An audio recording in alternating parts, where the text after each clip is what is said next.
Now in the last lecture, we did Van der Waals equation, correct? What is Van der Waals equation? The Van der Waals equation is P A n square V square, which is a correction to an ideal gas equation. Now, these are the corrections done in ideal gas equation. What is A and B here? They are constant.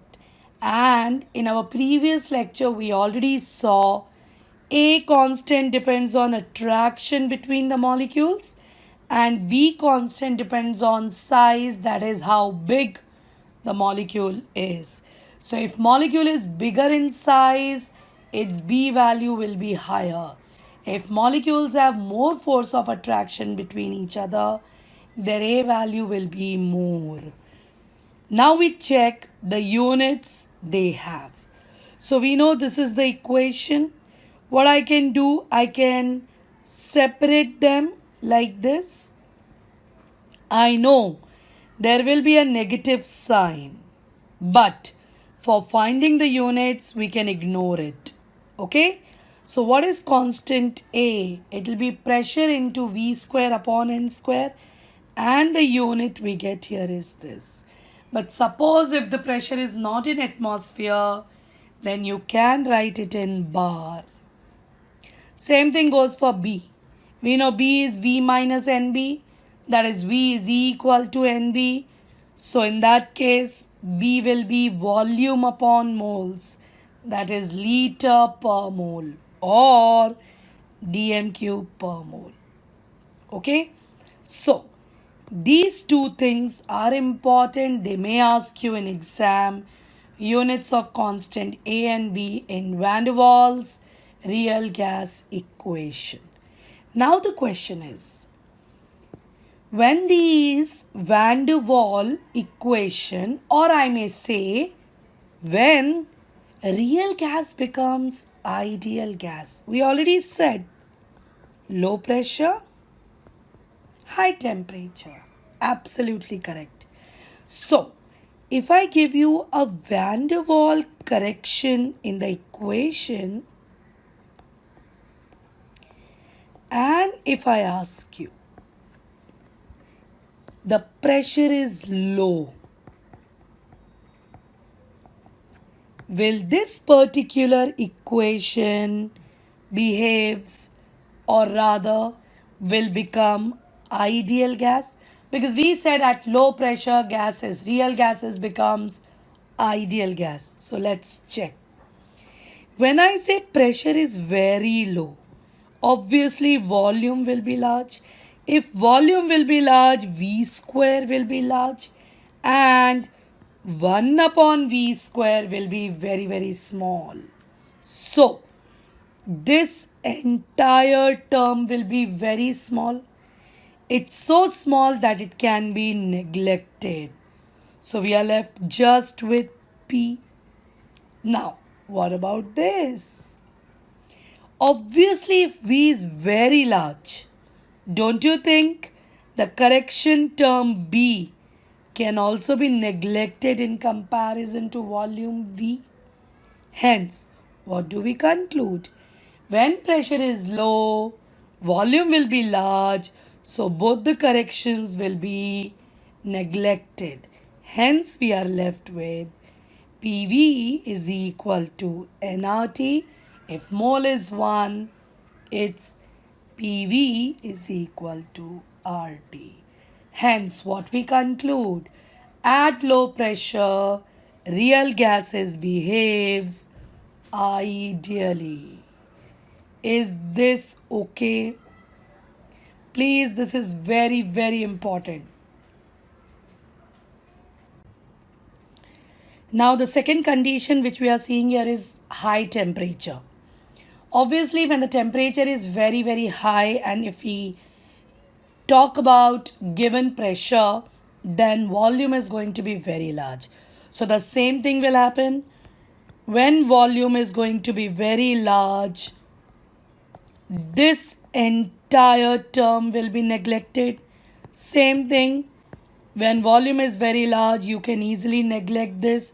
Hence, your equation will get reduced to PV is equal to nRT. I repeat, at high temperature, volume is large, so that both the correction factors will become negligible, like in case 1, that is when the pressure was low. Hence, at high temperature, real gas becomes ideal.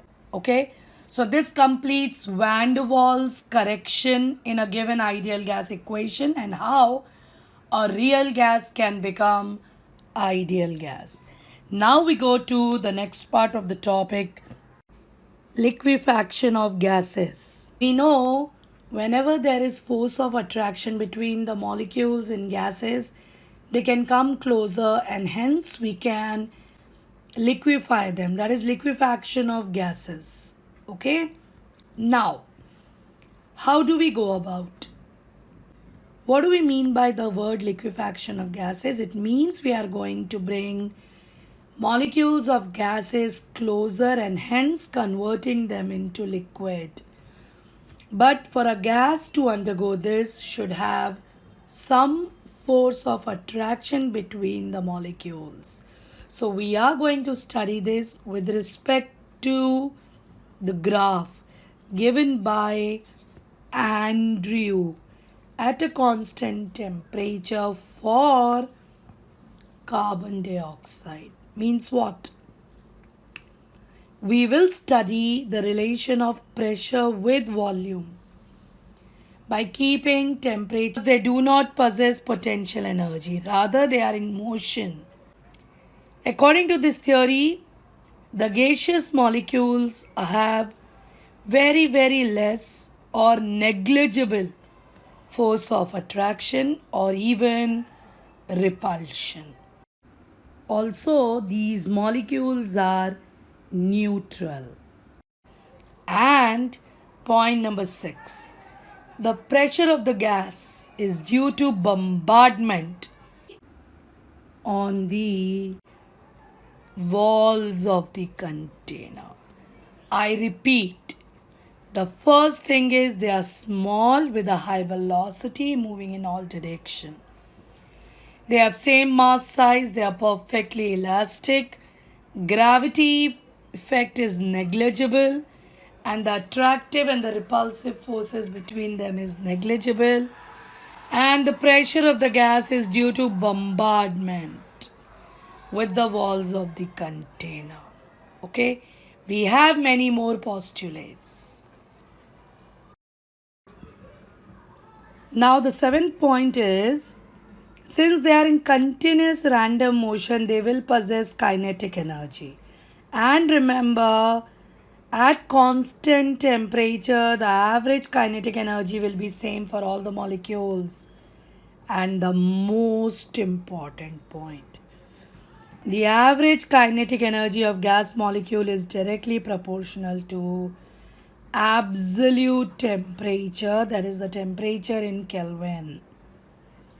I repeat, here it's very, very important. Average kinetic energy is directly proportional to absolute temperature. And these 2 points we already know, but let's see how it's given here. We know at low pressure and moderately high temperature, the real gases behaves ideally. And to behave ideally, the force of attraction between the gaseous molecules should be very, very less. So, at low pressure, moderately high temperature, the distance between the two gaseous molecules is very large.